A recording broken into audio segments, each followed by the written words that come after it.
select a race course. Beginner. Hello there, ladies and gentlemen, and welcome. Gentlemen.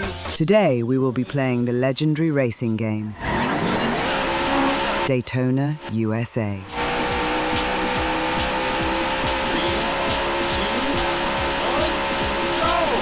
Developed by AM2 and released by Sega in 1994 on the legendary Model 2 arcade board. It is officially one of the most successful arcade games of all time. It is truly a classic, a masterpiece, a slice of gaming perfection.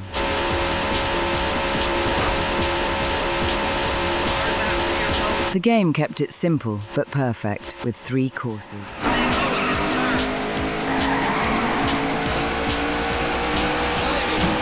First, you have the beginner course, 3-7 Speedway.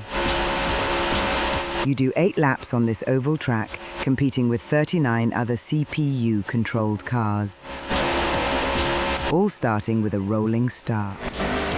I think this was the first time I ever came across a rolling start in a game.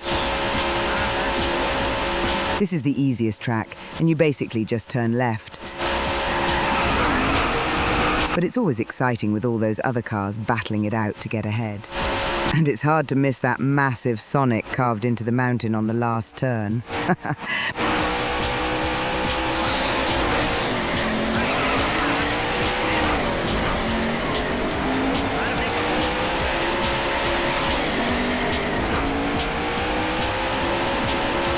The next track is the advanced one, which is called Dinosaur Canyon.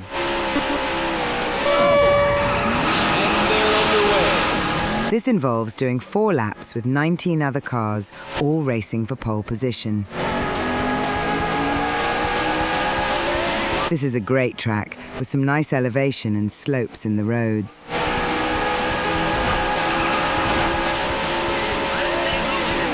I love the scenery featured on this track, such as the wind turbines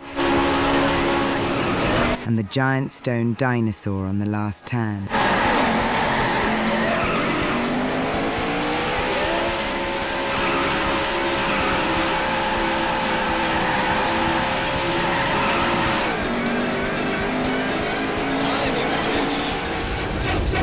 The final track is the expert one, called Seaside Street Galaxy. I just love that name. But this track is proper hard and punishing. You only do 2 laps on this one because it's really quite long. You will be competing with 29 other racers. This one has some brutal tight bends and turns, but the scenery is just lovely.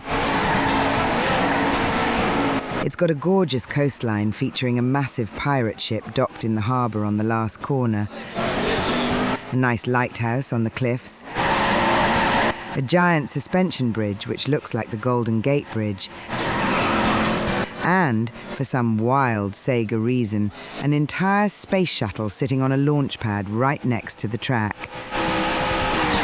It is an absolute visual masterpiece. The graphics are just amazing. When someone mentions Model 2, this game is what I imagine. Crisp, clean, and chunky. All in the right ways. And a beautiful use of colour. All at a silky smooth 60 frames a second. Just lovely. And then there's the sound. To put it simply, it's legendary. It's iconic. It's unforgettable. And it's all down to the legendary Takenobu Mitsuyoshi. The man didn't just compose these tracks. He sang them with pure, unadulterated passion. Rolling Start, Sky High, Let's Go Away, all of them are classics. Cheesy as hell and utterly unforgettable. I want these playing at my funeral. The game plays so well. The handling is great, with the Hornet feeling amazing when taking it around corners. It may just have 3 tracks, but you can't help but keep replaying them. It's just so much fun playing and experiencing this slice of gaming perfection from Sega when they were at the top of their game. This was ported to the Sega Saturn, and that's where I played it the most. It was re-released again on the Saturn called Championship Circuit Edition. It was meant to have better graphics and more features, but I honestly didn't like that version. It just felt and handled terribly. Even the PC got a port of Daytona, but it's pretty much the Saturn remake version. Play this any way you can. The game has unfortunately been delisted from all online stores, so emulation is pretty much the only way now. Before I finish, I thought I'd mention some of the small secrets and Easter eggs Sega snuck into Daytona. You can play around with the slots on the beginner track. You can stop them with the start button. I'm not sure if they actually give you anything, but it's a nice little detail. On the advanced track, if you turn your car around to drive backwards up the pit lane, you'll discover a hidden sign that reads, "Congratulations, you just lost your sponsors."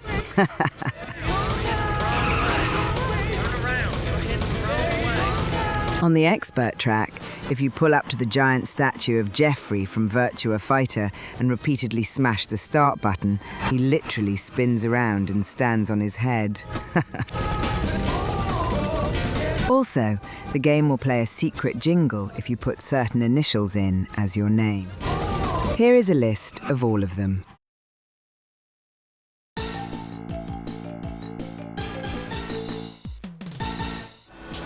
Did any of you actually use the pit stops in this game?